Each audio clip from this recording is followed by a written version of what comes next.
গুণাদাৰ কাট পাছে ভৈল যেন কাম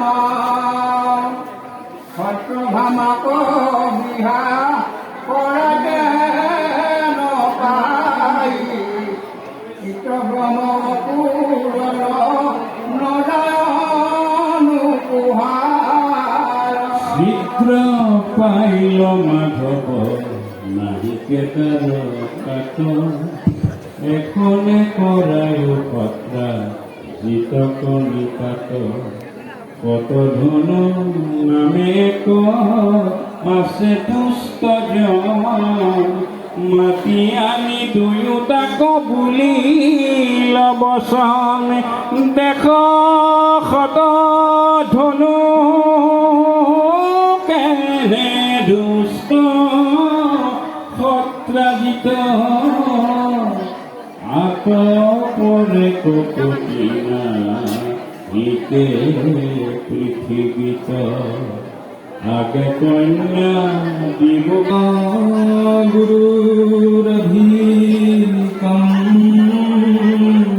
তত্ত্ব ন গুরুরধিকম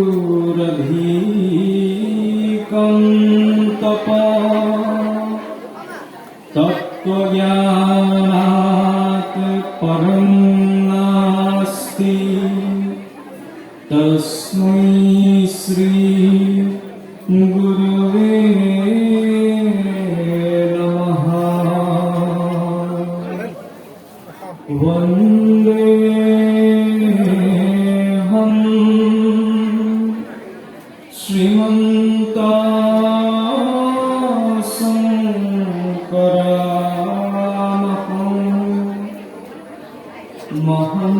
মহন্তাগুণ সাগরং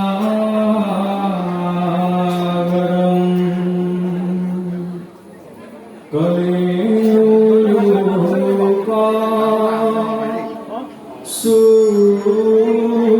সুকৃপয়া ভক্তি পন্থা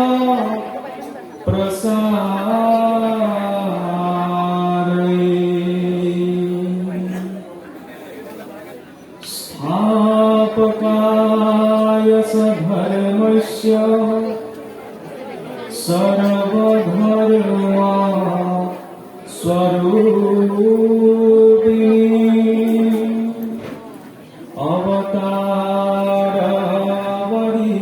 अवतारवरिष्ठाय रामकृष्णाय ते नमः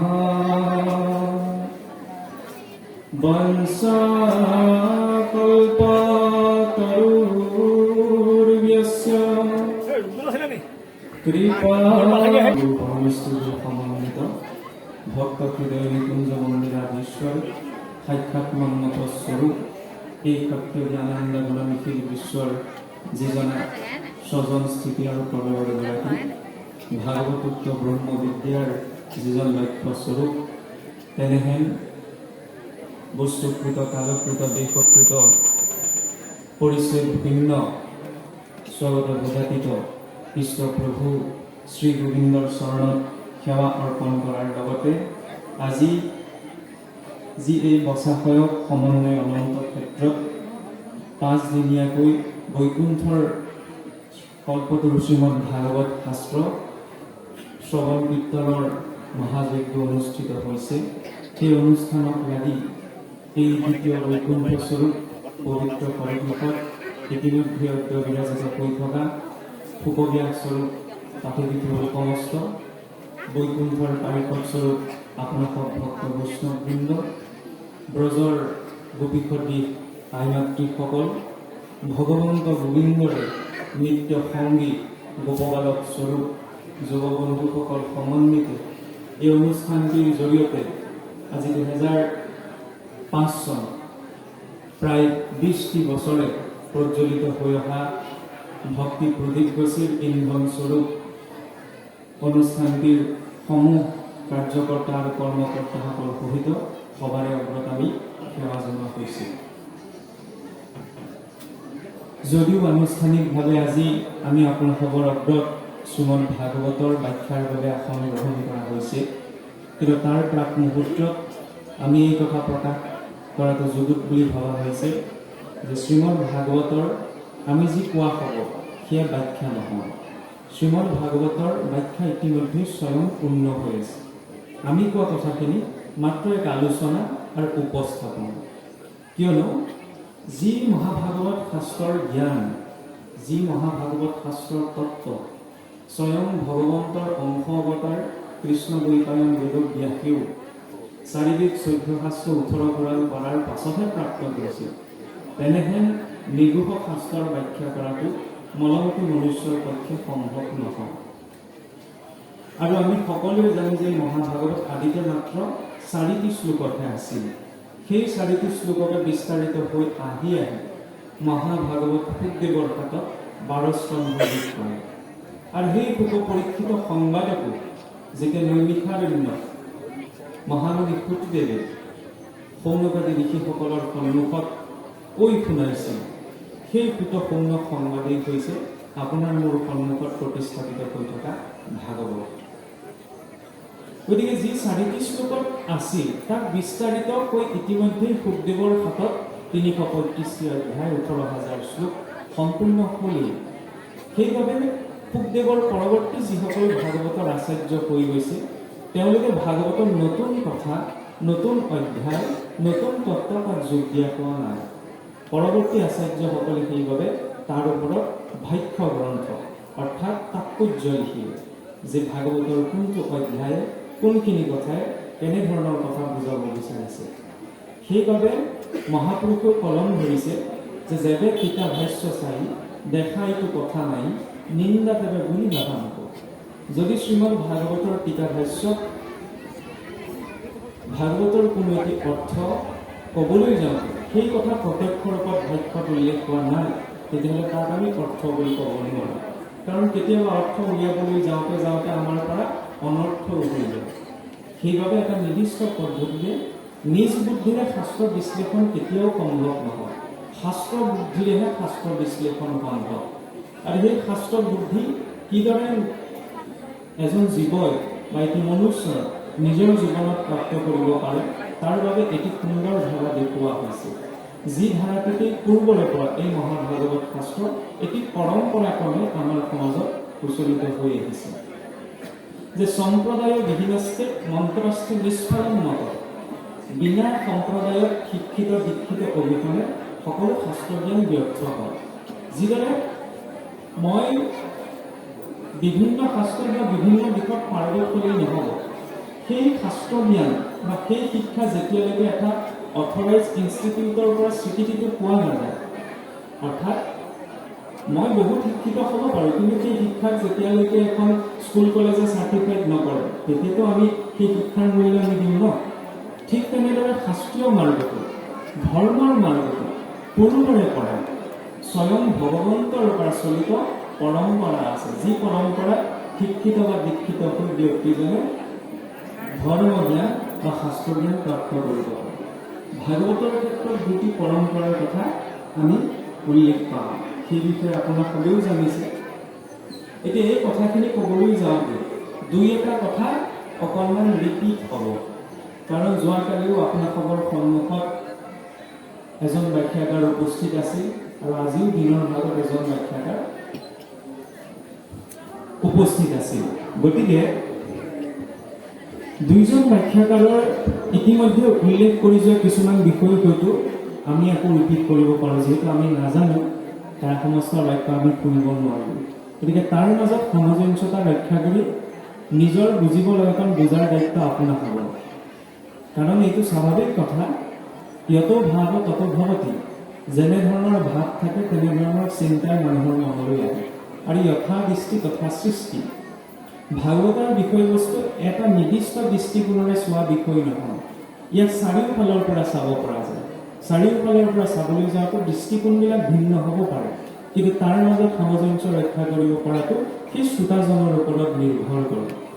যিদৰে বাল্ব ধেৰ জ্বলি আছে, মানে ৱায়াৰিংবিলাক ধেৰ আছে, কিন্তু কানেকশ্যনটো এটা জেনেৰেটৰৰ পৰাই আছে। ঠিক তেনেদৰে সেই মূল উৎসটোৰ সৈতে সংযোগ ৰাখি ধৰ্ম মাৰ্গত আগবঢ়াটো নিৰ্ভৰ কৰে সেই ব্যক্তি বা সাধকজনৰ ওপৰত। এই কথাখিনি ক'বলৈ যাওঁতে শ্ৰীমদ ভাগৱত আমি যি দুটি পৰম্পৰাৰ কথা কোৱা হৈছে, এটা হৈছে নাৰায়ণী পৰম্পৰা, এটা হৈছে কুমাৰ পৰম্পৰা।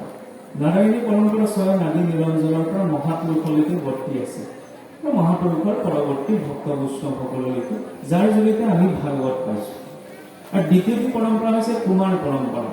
ব্ৰহ্মাদেৱে পোনপ্ৰথম এই ভাগৱতৰ উপদেশ চাৰি সিদ্ধক দিছিল, আৰু সেই চাৰি সিদ্ধৰ পৰা ক্ৰমাৎ সংখ্যায়ন বৃহস্পতি পৰাশৰ মৈত্ৰেয় ঋষিলৈকে আহিছিল। সেইটো কুমাৰ সম্প্ৰদায় বা পৰম্পৰা বুলি উল্লেখ পোৱা যায়।